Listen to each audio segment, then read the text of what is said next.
చాలా రోజుల తర్వాత ప్యాకింగ్ చేస్తున్నా. స్టార్టింగ్ డేస్లో నైట్ 1-2 వరకు కూర్చొని ప్యాకింగ్ చేసేదాన్ని. కరెక్ట్ టైంకి మా ఎంప్లాయీ, మా టీం ఒక ఆమె డుమ్మా కొట్టింది. పాపం మీద బోనాల ఫెస్టివల్ అంట అనేసి. సో ఇవన్నీ బల్క్గా ఆర్డర్ చేశారు. నేను 4 ఇద్దరం కలిసి, ఇంకొక ఆమె, నేను ఇద్దరం కలిసి ఇవన్నీ ప్యాకింగ్ చేసినాము. అండ్ గ్రాటిట్యూడ్ డిస్కౌంట్ని చాలా బాగా సక్సెస్ చేశారు. నేను నైట్ మళ్ళీ ఒక స్టోరీ కానీ రీల్ కానీ పెడదామని అనుకున్నా, బట్ ఓపిక లేకుండే. అయినా కూడా ఆల్మోస్ట్ నైట్ 12 వరకు ఆర్డర్ పెట్టుకున్నారు.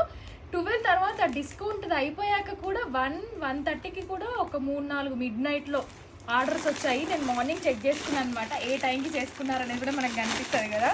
సో ఇవన్నీ ఒకే రోజు కావు. యాక్చువల్గా టీమ్ తను లేకపోవడం వల్ల మేబీ 2 బంచెస్ లాగా వెళ్తాయేమో.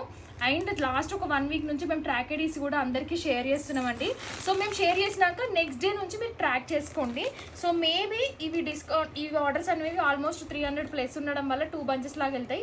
ఈ రోజు కొన్ని పంపిస్తాము, రేపు కొన్ని పంపిస్తాము. అంటే సో ప్లీజ్ కొంచెం డిలే అయినా కూడా ఏమనుకోకండి, ఫాస్ట్గానే పంపిస్తాము. ట్రాక్ ఐడీస్ చెక్ చేసుకోండి. మీకు రిసీవ్ అయ్యాక పక్కాగా రివ్యూస్ మాత్రం షేర్ చేయండి. Thank you.